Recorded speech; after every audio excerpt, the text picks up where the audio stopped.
दोस्तों, इस वीडियो में मैं रत्नों के बारे में सब कुछ बताने वाला हूँ। सब कुछ मतलब सब कुछ पक्का। रत्न क्या है और महारत्न और उपरत्न यानी कि मेन जेमस्टोन और सब्स्टिट्यूट में क्या फ़र्क है ये भी बताऊंगा। तीसरा चीज़ मैं बोलूँगा कि एक ज्योतिषीय जेमस्टोन क्या है, यानी कि what is an astrological quality gemstone, क्या खूबियाँ है जिससे एक रत्न ज्योतिष रत्न बनता है। उसके बाद मैं बताने वाला हूँ कि आपके लगन के मुताबिक, राशि के मुताबिक नहीं, आपके लगन के मुताबिक वो कौन से रत्न है जो आप पहन सकते हैं और वो कौन से रत्न है जो आपको नहीं पहनना है, वो भी एक्सटेंसिवली एक्सपेंसिवली गहराई में जाकर बताऊंगा। यानी कि लग्ना कुंडली सिर्फ नहीं, नवांशा कुंडली, दशांशा कुंडली, षष्टियांशा कुंडली तक जाऊंगा, अष्टक वर्ग कुंडली तक जाऊंगा, ठीक है, योगी तक जाऊंगा और मंथन करके बताऊंगा कि वो कौन से रत्न है जो आप पहन सकते हो, आपके लिए सूटेबल है, ठीक है। उसके बाद मैं बताऊंगा कि कौन से रत्न आपको नहीं पहनने हैं, ठीक है। उसके बाद में इस वीडियो में मैं बताऊंगा कि कैसे पता लगाए कि एक रत्न पहनने के पहले कैसे पता चले कि ये रत्न पहन के मुझे फ़ायदा ही होगा और नुकसान नहीं होगा। एक सीक्रेट मेथड है जिससे हम ये पता लगा सकते हैं किसी ग्रह का रत्न पहनने के पहले वो मुझे सही रिजल्ट देगा या गलत रिजल्ट देगा, ये पहले से जाना जा सकता है, वो भी मैं आपको बताऊंगा, ठीक है। फिर मैं आपको बताऊंगा कि आप जो हो, आप यूनिक हो, यानी कि आपने किसी एक्टर को या सेलिब्रिटी को देख लिया कि कोई जेमस्टोन पहना हुआ है तो आपने भी उसको पहन लिया, ऐसा कभी हो नहीं सकता। अगर दुनिया में 800 करोड़ लोग हैं तो उन 800 करोड़ लोगों में भी हर किसी का रत्न अलग होगा, साइज़ के मुताबिक, कुंडली के मुताबिक, ग्रहों के मुताबिक, राशियों के मुताबिक, दृष्टियों के मुताबिक, ठीक है। राशि यानी कि जो ज़ोडिएक साइंस है आपके कुंडली में, जहाँ पे ग्रह बैठ गए, वो राशि, चंद्र राशि नहीं, क्योंकि चंद्र राशि के मुताबिक तो स्टोन पहनना ही नहीं चाहिए, ठीक है।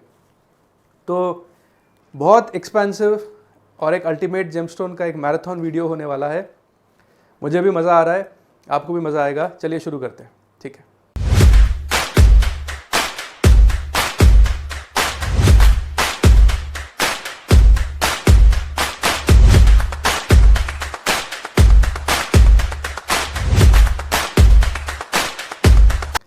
सबसे पहला चीज़ है कि जेमस्टोन क्या है, और जब आप जेमस्टोन की बात कर रहे हैं तो आपको क्या समझना है उसके बारे में, ठीक है। जेमस्टोन सिर्फ प्लैनेटरी बूस्टर्स है, यानी कि जेमस्टोन्स जो है वो स्टेरॉइड्स का काम करते हैं। अगर आपके कुंडली में कोई ग्रह अच्छा बैठा है तो जेमस्टोन उसके बल को बढ़ाएगा और आपको अच्छा रिजल्ट देगा, और अगर आपके कुंडली में कोई ग्रह खराब बैठा है तो जेमस्टोन उसके बल को बढ़ाएगा और आपको खराब ही करेगा, अच्छा नहीं करेगा। इससे फ़र्क नहीं पड़ता कि आपने 50 लाख, 60 लाख, 70 लाख खर्च करके एक मानिक खरीद लिया या एक नीलम खरीदा या आपने गुमेद पहना है, उससे कोई फ़र्क नहीं पड़ता, क्योंकि ग्रहों को क्या फ़र्क पड़ता है कि आप अमीर हो या गरीब हो। उसे तो बस मालूम है कि आपने कर्म किए हैं, आपके कर्म फल अच्छे हैं या बुरे हैं। आपके कुंडली के प्लेसमेंट के मुताबिक जब आप किसी ग्रह का स्टोन पहनोगे तो वो आपको रिजल्ट देगा, अच्छा या बुरा। अगर आपके कुंडली में शनि अच्छा है, आपने नीलम पहना, आपको शनि का अच्छा एनहांस रिजल्ट मिलेगा। अगर आपके कुंडली में शनि खराब बैठा हुआ है तो आप अगर नीलम पहनोगे तो आपका जीवन और ख़राब हो जाएगा। अगर आपका बृहस्पति अच्छा है कुंडली में, तब आप पुखराज पहनोगे तो वो फ़ायदा करेगा। पर अगर आपका बृहस्पति नीच का है, शनि से दृष्ट है, दुस्थान में चले गए, तो अगर आप पुखराज पहनोगे तो फिर हो गया मामला खराब, ठीक है। तो रत्न तब पहनना है जब आपको आपके कुंडली में शुभ ग्रहों को स्ट्रेंथन करना है, यानी कि ताकत देना है। और जितना भी पैसा खर्च करके जितना भी बहुमूल्य रत्न आप पहन लो, उससे फ़र्क नहीं पड़ता।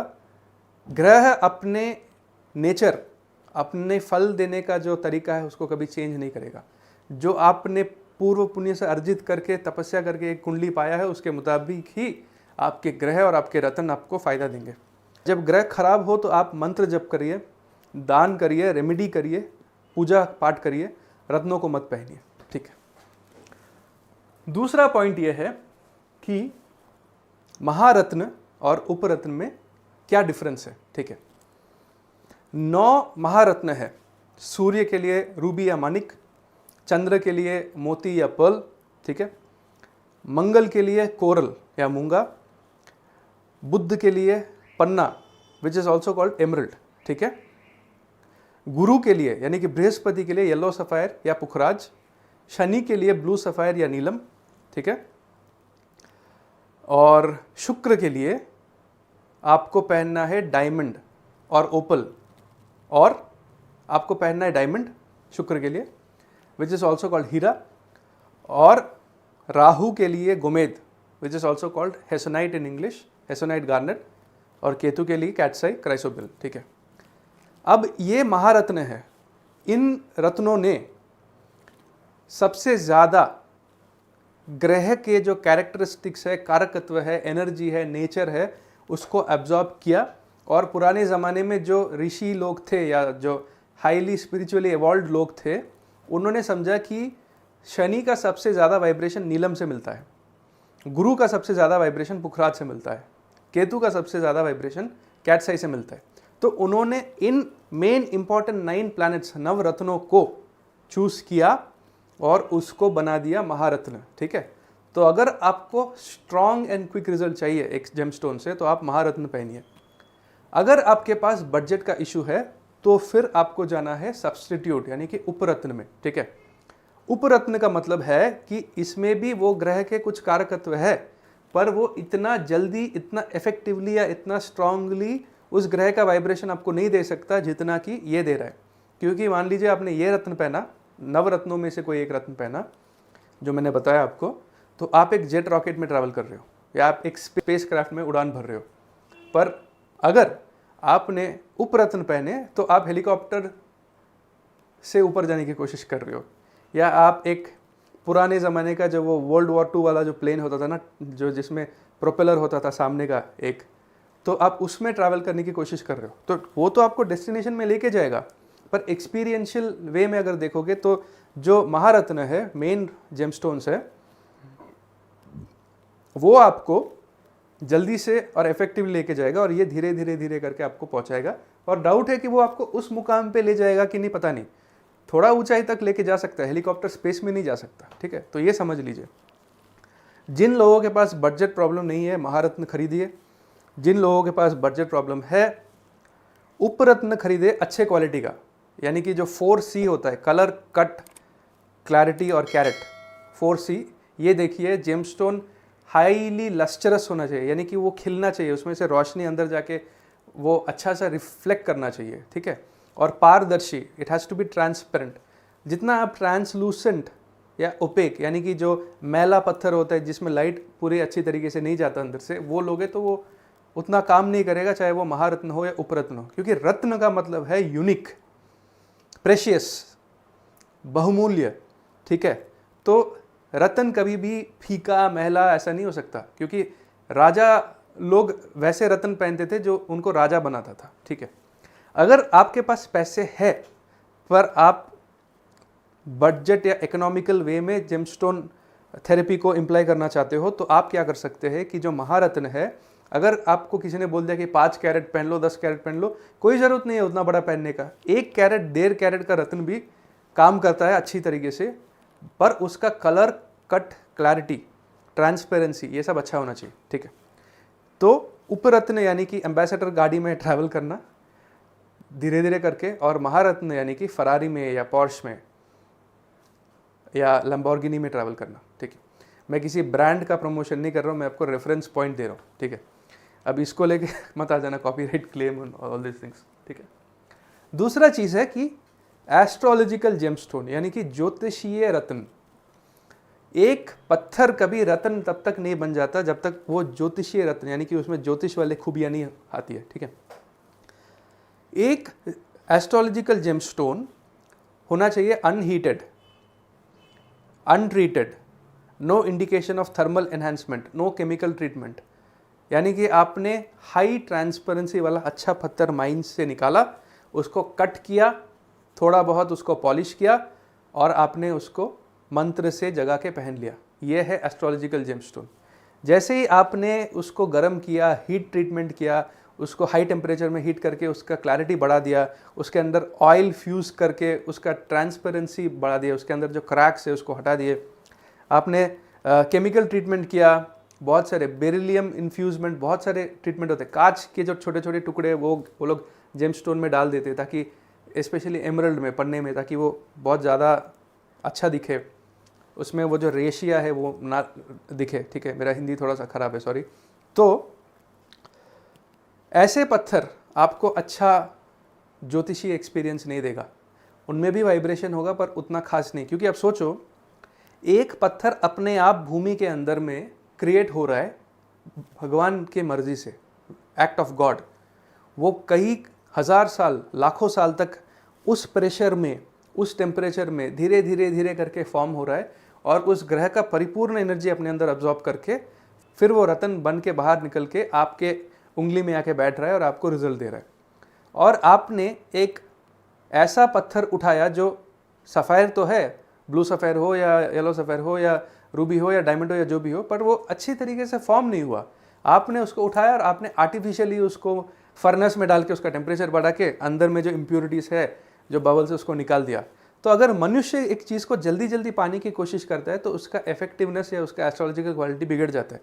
क्योंकि रत्न भी तपस्या करते हैं अपने अंदर डिवाइन पावर्स को अब्जॉर्ब करने के लिए। जो रत्न भूमि के अंदर जितने साल तक नेचुरली परफेक्टली फॉर्म होकर निकलेगा, वो आपको उतना एफिशिएंटली काम करेगा।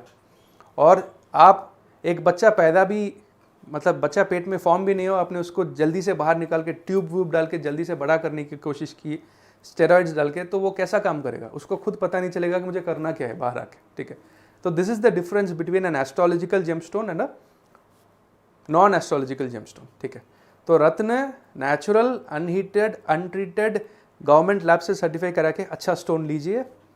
कम कैरेट का हो तो भी चलेगा, पर ट्रांसलूसेंट, ओपेक, यानी कि जो पारदर्शी नहीं है, जिसके अंदर मैल है, वो अवॉइड कीजिए। किसी भी रत्न में अगर काला धब्बा है या ब्राउन कलर का धब्बा है, इसका मतलब है कि उसमें राहु या केतु का प्रभाव है, उसको मत लीजिए। या तो उसको काट के उस पोर्शन को हटा दीजिए और बाकी का जो पोर्शन है उसका एक रिंग बना के पहनिए या पेंडेंट बना के पहनिए। पर अगर उसमें काला धब्बा पड़ गया तो उसमें ग्रहण हो गया, ग्रहण दोष। तो उससे क्या होता है कि जेमस्टोन में राहु या केतु का प्रभाव आ गया तो वो आपको हानि करेगा। ठीक है, सफ़ेद कलर का अगर कोई इंक्लूजन है या क्रैक है हल्का सा अंदर, क्रिस्टल स्ट्रक्चर ऐसे हो ही सकता है, तो वो ठीक है, अगर आपका बजट कम है आप कर सकते हो। पर black and brown spots, red colour का स्पॉट, ये सब नहीं भाई, ये आपको हानि करेगा। क्योंकि ये ग्रह का एनर्जी इंटरट्वाइन हो गया, यानी कि एक के साथ दूसरा मिक्स हो गया। ग्रह सूर्य के साथ राहु मिक्स हो गया या चंद्र के साथ केतु मिक्स हो गया। ठीक है, और जो मोती होता है ना, मोती कल्चर्ड आप पहन सकते हो, पर कल्चर्ड पर्ल यानी कि जो इंसान छोटा सा इम्प्योरिटी डालता है ऑयस्टर के अंदर और फिर धीरे धीरे करके वो पर्ल कैल्शियम कार्बोनेट फॉर्म होना शुरू करता है, तो कल्चर्ड पर्ल आप पहन सकते हो, वो भी काम करेगा। बट ऑब्वियसली उतने इफेक्टिवली काम नहीं करेगा जितना आपका नॉर्मल नेचुरल पर्ल काम करेगा, जो जिसको बोलते हैं बसराई मोती। ठीक है, और आप वेनेजुला का पर्ल भी ले सकते हो, नाम है ये बस। अल्टीमेटली ये कल्चर्ड है या नॉन कल्चर्ड पर्ल है, नेचुरल है या कल्चर्ड है, बस। अब अलग अलग नाम दे के उसका अलग अलग दाम में लोग बेचते थे। ठीक है, बिजनेस चलना चाहिए, अच्छा है। Then coming to the point कि आपका कौन सा जेमस्टोन एक्चुअल में सूटेबल है। सबसे पहले तो ये जान लीजिए कि जेमस्टोन्स हमेशा लगन कुंडली के मुताबिक, यानी कि योर D1 चार्ट, योर लगना चार्ट, जिसको कहते हैं राशि चक्र और भाव चलित चक्र, इनके मुताबिक पहनना चाहिए। जेमस्टोन्स कभी भी राशि के मुताबिक नहीं पहनना चाहिए। कि आप कुंभ राशि के हो, आप नीलम पहन सकते हो, आप तुला राशि के हो तो आप डायमंड पहन सकते हो, आप कर्क राशि के हो तो आप पर्ल पहन सकते हो। ठीक है, ये ऐसा अधूरा ज्ञान है कि आप इंसान हो तो कभी भी अपना जीवन को आप कुछ भी कर सकते हो, बिगाड़ सकते हो। ठीक है, राशि अलग होता है, लगन अलग होता है। लगन यानी कि आपका हेल्थ, आपका वाइटैलिटी, आपका पर्सनालिटी, आपका ओवरऑल जो बॉडी है वो है फिजिकल मैनिफेस्टेशन। चंद्र है इमोशनल मैनिफेस्टेशन, यानी कि आप अपने आप के बारे में लाइफ में कैसे एक्सपीरियंस कर रहे हो, वो चंद्र है, ठीक है। तो अगर आपने राशि के मुताबिक पहना और राशि के मुताबिक पहनते वक्त वही ग्रह छठे घर में या आठवें घर में या 12वें घर में आपके लगन कुंडली में आ गया, तो वो आपको नेगेटिव रिजल्ट दे देगा, ठीक है। तो सबसे पहले देख लो कि आप कौन से असेंडेंट में बॉर्न हो, यानी कि आपका लगन कौन सा है, मेष लगन के हो या सिंह लगन के हो या कुंभ लगन के हो या मीन लगन के हो, आपका लग्नेश कौन है। फिर आप यहाँ पे मैं एक चार्ट डिस्प्ले करूँगा जो बता देगा कि हर ग्रह का मित्र कौन है, हर ग्रह का सम यानी कि न्यूट्रल प्लैनेट कौन है और हर ग्रह का शत्रु ग्रह कौन है। शत्रु ग्रह को तो पहनो मत, मित्रों को पहले कंसिडर कर लो। पहले तो लग्नेश का स्टोन कंसिडर करो, हेल्थ है तो सब है, जान है तो जहान है, ठीक है। लगन के बाद आप लग्न का जो मित्र है, जो आपके कुंडली में पंचम घर का स्वामी हो गया या फोर्थ हाउस का स्वामी हो गया या नवम भाव का स्वामी हो गया, और अगर वो according to this chart the principle of fundamental principle of astro या आपका लग्नेश का फ्रेंड है, तो उनको पहले आप साइड करो कि ठीक है ये मैं पहन सकता हूँ, अब आगे देखते हैं, ठीक है। तो that is a fundamental relationship table between planets कि सूर्य का मित्र हो गया मंगल बृहस्पति, और मंगल का मित्र हो गया सूर्य और गुरु, और बृहस्पति का मित्र हो गया मंगल और सूर्य, चंद्र न्यूट्रल है, ठीक है। तो ये जो रिलेशनशिप है इसको मैं डिस्प्ले कर रहा हूँ क्योंकि ये एक्सप्लेन करने जाऊँगा तो और लेंदी हो जाएगा, मज़ा नहीं आएगा, ठीक है। तो ये देख लो। उसके बाद आपने जो एक फ़िल्टर करके निकाल दिया कि ये मेरा असेंडेंट लॉर्ड है और ये जो ग्रह है ये मेरे असेंडेंट लॉर्ड के मित्र है, ये मेरे लग्नेश का मित्र है। अब मैं इनके बारे में और आगे और गहराई में दिखूंगा, ठीक है। तो आपने फ्रेंडली प्लैनेट्स का ये निकाल दिया। उसके बाद आपको करना क्या है, मज़ेदार है, मैं बताता हूँ, ठीक है। सबसे पहले देखो कि आपका लग्नेश कहीं छठवें घर, आठवें घर या 12वें घर के साथ कनेक्शन ना बना रहा हो, यानी कि छठवें घर, आठवें घर या 12वें घर में बैठा ना हो।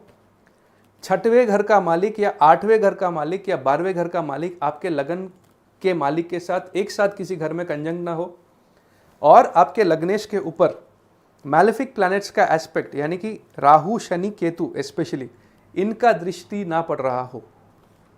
अगर पड़ रहा है तो अवॉइड करो, नहीं पड़ रहा है तो ठीक है, उठा के रखो, इसको कंसिडरेशन में रखो अभी तक, ठीक है। फिर देखो कि आपने जो ये फ्रेंडशिप टेबल देख के निकाला कि आप सूर्य का भी पहन सकते हो, चंद्र का भी पहन सकते हो, गुरु का भी पहन सकते हो और मंगल का भी पहन सकते हो। तो अब आप सूर्य या चंद्र या मंगल का पोजीशन अपने कुंडली में देखो कि ये कहीं अच्छे घर में बैठे हैं या खराब घर में बैठे हैं। अच्छे घर कौन से, पहला घर, चौथा घर, पांचवा घर, सातवां घर। सातवें घर का जेमस्टोन अवॉइड करिए क्योंकि सातवें घर को मारक बोलते हैं। हमेशा मारक मारता नहीं है, मारक का दशा आना चाहिए तब मारेगा, नहीं तो सातवें घर का ग्रह आपको विवाह भी करा सकता है। 9th हाउस, नवम घर में अगर ग्रह बैठा हो, दशम घर में बैठा हो या 11th हाउस में बैठा हो, ठीक है। सातवां घर और 11वां घर में जो ग्रह जा रहे हैं ये काम त्रिकोण है, तो ये आपका जो काम वासना है या ये आपका जो डिज़ायर है इसको भी बढ़ा देगा, ठीक है। तो वो भी समझ के पहनना पड़ेगा आपको। और दूसरा घर भी ठीक है, मारक स्थान है, पर फिर भी कभी कभी आप पहन सकते हो, ऑलराइट। अगर वो ग्रह अच्छे पोजीशन में बैठा हो, डेबिलिटेटेड ना हो, एनिमिकल साइन में ना हो, एस्पेक्टेड बाय मैलेफिक्स ना हो, तो ठीक है, ठीक है। तो आपने देख लिया कि आपका लग्नेश या आपके लगन के जो मित्र है वो अच्छे घर में है, 6th में नहीं है, 8th में नहीं है, 12th में नहीं है, मैलेफिक्स से एस्पेक्टेड नहीं है, यानी कि बुरे ग्रह, पाप ग्रह उनको दृष्टि ना डाल रहा हो। फिर देखो कि ये जो ग्रह है ये आपके नवांशा में यानी कि D9 चार्ट में अच्छे घर में होने चाहिए, अच्छी राशियों में होने चाहिए, यानी कि या तो उच्च राशि में या स्वराशि में या मूल त्रिकोण राशि में, नहीं तो मित्र के राशि में, ठीक है। शत्रु राशि में नहीं, मत पहनिए, नीच का हो नहीं, मत पहनिए। और वहाँ पे भी अगर ये ग्रह चाहे वो लग्नेश हो या पंचमेश हो या चतुर्थेश हो या नवमेश हो या दशमेश हो, वो दुस्थान में ना गया हो D9 में, यानी कि छठवें में, आठवें में, 12वें में ना गया हो और मैलेफिक्स के साथ युति ना बना रहा हो, ठीक है। तो इतना आपने देख लिया और इतना आपने समझ लिया। उसके बाद आपको देखना है कि ये जो ग्रह है, मान लीजिए आपने शॉर्ट लिस्ट करके 2 ग्रह का स्टोन निकाला है। अब देखो कि यह ग्रह नवांशा के साथ साथ आपके दशांशा में कैसा बैठा हुआ है D10 चार्ट में, क्योंकि नवांशा आपका भाग्य है और आपका विवाहित जीवन है, और जो दशांशा है वो आपका करियर है, करियर का 10 टाइम्स टेलीस्कोपिक जूम्ड व्यू है, और जो षष्ठी अंशा है वो आपके सारे जन्मों का जो सार है, यानी कि ग्रह के रिलेटेड आपने कैसा कार्य किया, वो अच्छे पोजीशन में बैठा है या बुरे पोजीशन में बैठा है, ये D60 दिखाता है। तो आपका जो लगन चार्ट का जो ग्रह है जिसको आपने शॉर्टलिस्ट किया, आपने सारे क्राइटेरियाज देखे, उसी तरीके से ये D9 चार्ट में यानी कि नवांशा में, D10 चार्ट में यानी कि दशांशा में, और D60 चार्ट यानी कि षष्ठी अंशा में फ्रेंडली साइन में होना चाहिए या ओन साइन में होना चाहिए या एक्सॉल्टेशन में होना चाहिए, नहीं तो मूल त्रिकोण में होना चाहिए। ठीक है, और 6वें 8वें 12वें के साथ संबंध ना बनाए, ये भी देखना है। ये देखने के बाद आप अभी 80% श्योर हो कि ठीक है मैं ये स्टोन पहन सकता हूँ, आप पहन भी लोगे तो चल जाएगा। ठीक है, उसके बाद आपको क्या करना है, आपको जानना पड़ेगा ना कि यह ग्रह मेरे लिए एक्चुअली काम कैसा कर रहा है। तो आपको क्या करना पड़ेगा, अष्टक वर्ग करके एक ऑप्शन होता है, आपको अपने अष्टक वर्ग कुंडली में जाना पड़ेगा, और अष्टक वर्ग कुंडली में आपको देखना पड़ेगा भिन्न अष्टक वर्ग चार्ट। ठीक है, तो आपने जिन जिन ग्रहों के रत्नों को शॉर्टलिस्ट किया है, उन रत्नों का से संबंध रखने वाला जो ग्रह है, यानी कि मान लो सूर्य हो गया, चंद्र हो गया, बुध हो गया, मंगल हो गया, उसका आपको भिन्न अष्टक वर्ग कुंडली में जाके देखना है। ठीक है, भिन्न अष्टक वर्ग या अष्टक वर्ग is like a digital footprint of your chart. ठीक है, अष्टक वर्ग चार्ट दिखाता है कि एक ग्रह एक पर्टिकुलर घर को कितना स्ट्रांग या सपोर्ट या स्ट्रेंथ दे रहा है या कितना एक्टिवेट कर रहा है। ठीक है, तो अगर मान लो आपने सूर्य का भिन्न अष्टक वर्ग चार्ट निकाला, उसमें देखा कि सूर्य फर्स्ट हाउस को, सेकंड हाउस को, फोर्थ को, फिफ्थ को, सेवेंथ को, नाइन्थ को, 10th को, 11th को ज़्यादा पॉइंट दे रहे, लाइक 8, 7, 6, 5 तक, तो फिर ये रूबी आपके अच्छे हाउसेस को एक्टिवेट कर रहा है, यानी कि सूर्य आपके कुंडली में अच्छे घरों को एक्टिवेट कर रहा है, तो डर नहीं है, आप पहन सकते हो। उसी तरीके से अगर आपका मंगल अष्टक वर्ग चार्ट में पहला घर, दूसरा घर, चौथा घर, 5वां घर, 7वां घर, 9th, 10th और 11वां घर, इन सबको एक्टिवेट कर रहा है, यानी कि ज़्यादा पॉइंट्स कंट्रीब्यूट कर रहा है, तो आप आराम से उसको पहन सकते हो। पर किसी भी ग्रह के भिन्न अष्टक वर्ग चार्ट में अगर ये ग्रह दुस्थान को ज़्यादा पॉइंट्स दे रहा है, यानी कि 6वां घर, 8वां घर, 12वां घर, उसको उठा के साइड कर दो, मत पहनो, क्योंकि ये आपके दुस्थानों को एक्टिवेट कर रहे हैं। अब इसमें एक्सेप्शन है, इसके लिए आपको थोड़ा सा एस्ट्रोलॉजिकल एडवाइस कभी कभी चाहिए होता है कि आप एक एडवोकेट हो, आपका मंगल अच्छा है और आपके भिन्न अष्टक वर्ग कुंडली में मंगल 6वें घर को स्ट्रांगली एक्टिवेट कर रहा है, तो शत्रु के साथ फाइट करने के लिए मंगल हेल्प करेगा, तो आप पहन लो।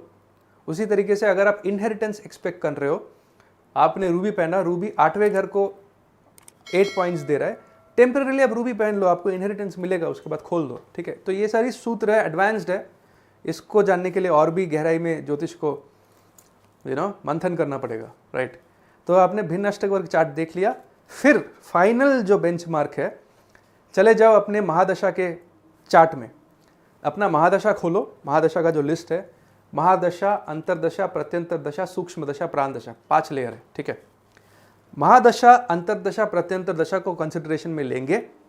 आपको देखना है कि आपने जिस जिस ग्रह का जेमस्टोन शॉर्टलिस्ट किया है, वो ग्रह आपके कुंडली में, ठीक है, जब उसकी महादशा या अंतरदशा या प्रत्यंतर दशा चल रही थी पास्ट में, यानी कि 2010 में या 2070 में या 80 में, जब जब वो ग्रह आया, क्या वो मिस्टर राहुल द्रविड़ की तरह टिक के खेल रहा था या सहवाग जी की तरह ओपनिंग करके थोड़ा पॉइंट बना के उसके बाद आउट होके निकल गया। ठीक है, तो यू हैव टू सी कि क्या उस ग्रह ने पिछले महादशाओं में आपको कंसिस्टेंट रिजल्ट्स दिए, अच्छा रिजल्ट दिया, इसका मतलब श्योर शॉट ये आपके लिए है। ठीक है, और एक और पॉइंट होता है कि योगी का जेमस्टोन, ठीक है, उसके लिए मैंने एक वीडियो बनाया है, उस वीडियो का लिंक मैं डिस्क्रिप्शन में दे रहा हूँ, आप उसको देख लो। ये भी एक बहुत एडवांस लेवल है, योगी का जेमस्टोन पहनना आप समझ जाओगे जब मेरा वीडियो देख लोगे। ठीक है, तो ये सारा क्राइटेरिया देखने के बाद फाइनली जो जेमस्टोन निकलेगा वो जेमस्टोन आपके लिए सूटेबल है। और इतना सब कुछ बताने के बाद अगर आपको समझ नहीं आया तो आप मेरे से कंसल्टेशन लो या किसी और कंपिटेंट एस्ट्रोलॉजर से कंसल्टेशन लो। ठीक है, पर अगर समझ आ गया तो पहन लो भाई, पैसे बचाओ, ठीक है। और जो लोग मुझसे बोलते थे कि सर मुझे जेमस्टोन जानना है पर मेरे पास आपका कंसल्टेशन फ़ीस देने के लिए पैसा नहीं है, आपको जेमस्टोन लेने के वक्त पैसा है पर कंसल्टेशन फ़ीस देते वक्त आपको पैसा नहीं है, चलो ठीक है, उनके लिए भी मैंने ये बता दिया ताकि सबको ज्योतिष का ज्ञान मिले in an equal thing, because in the eyes of God there is no rich no poor, knowledge has no polarity, ठीक है। तो ये सारे पॉइंट्स आप देख लो और एक चीज़ को समझो, हर किसी इंसान का कुंडली यूनिक है। जैसे आपका जो थंब प्रिंट है वो यूनिक है ना, उसी तरीके से आपका जो कुंडली है वो यूनिक है। यो हनी सिंह ने एक रीसेंट पॉडकास्ट में बता दिया कि उन्होंने बहुत एक सीनियर ज्योतिष उनसे कंसल्ट करके एक रूबी और एक पुखराज पहना है और वो पहनने के बाद उनका लाइफ स्टेबल हो गया। तो इसका मतलब नहीं है कि सारे जो यो करते हो रैप करते हो भाग जाओ और फिर पुखराज और रूबी पहन लो, क्योंकि हर किसी के लिए वो सूट नहीं करेगा। ये जो मैंने फिल्ट्रेशन प्रोसेस बताया, इस प्रोसेस के मुताबिक ही आपको सूट करेगा, ठीक है। ये भी इंपॉर्टेंट है। और अमिताभ बच्चन सर ने पहन लिया नीलम, तो मैं भी कुंभ लगन का हूँ, मैं भी पहन लूँगा तो मैं वैसा बन जाऊँगा, नहीं हो सकता। उनके कुंडली में शनि अच्छा बैठा हुआ है और एक कंपिटेंट एस्ट्रोलॉजर ने देख के उनको गाइड किया, उन्होंने पहना and he got the results, ठीक है। तो सबके लिए सारे पत्थर नहीं है। जब मैं पत्थर बोल रहा हूँ तो वो रतन है, ठीक है। सबके लिए सारे रतन सूट नहीं करते, ठीक है। और आखिरी में मैं बताना चाहूँगा कि मिथ्स अबाउट जेमस्टोन, कि मैंने ये रतन पहना और किसी ने मुझे गोली मारा, गोली रुक गया, सुलेमानी हकीक के बारे में बोला जाता है। और उसके बाद बोलता है कि फिरोज़ा पहनते राताराती मुझे करोड़ों रुपए मिल गए। ऐसा कभी नहीं हो सकता यार। अगर आपके कुंडली में कुछ पाने का योग है तो आपको मिलेगा, अगर आपके कुंडली में कुछ पाने का योग नहीं है तो आपको रद्दी भी नहीं मिलेगा, ठीक है। वो कोइंसिडेंस है कि आपने वो रतन तब पहना और वो आपके लिए काम कर गया, आपका दशा एक्टिवेट हुआ और आपको लगा कि वो रतन ने आपको करोड़पति बना दिया, कहीं लेके चला गया, ठीक है। पूर्व पुण्य नाम का एक चीज़ होता है, जो भी मिलना है कुंडली में लिखा है। अगर मान लो कि आपका बृहस्पति उच्च का बैठा हुआ है और वो आपको सारा कंफर्ट्स देना चाहता है पर शनि उसके ऊपर दृष्टि दे रहा है, तो 35 साल तक रुक गया, क्योंकि 35 साल में जाके शनि मैच्योर होता है, ठीक है। तो अगर आपने जुपिटर को पावर दिया तो 35 साल की जगह 25 साल में आपको मिल सकता है, अगर आपने उतना अच्छा एक पुखराज पहना तो बहुत सारे मिथ्स है, बहुत सारे मिसकॉन्सेप्शन है, ये सब सुपरस्टिशन के चक्कर में मत पड़ो। रतन बूस्टर्स है, बूस्टर को पहनोगे तो ग्रह का बल बढ़ेगा और आपके कुंडली में जो प्रॉमिस है उस प्रॉमिस को वो फुलफिल करेगा। अगर ग्रह खराब बैठा है तो 1 करोड़ का पत्थर पहनने से आपका नसीब बदल नहीं सकता, जो लेके आए हो वही लेके जाओगे, ठीक है। So that's it for today. I hope this video enlightened you. This is पूरब साइनिंग ऑफ फ्रॉम पूरब्स यूनिवर्स। अपना ख्याल रखिए, अपने घर में जो बुजुर्ग है उनका ख्याल रखिए, जो जानवर है आसपास के और आपके घर में उसका ख्याल रखिए। Take care of yourself also. Adios, जय हिंद, जय भारत, वंदे मातरम।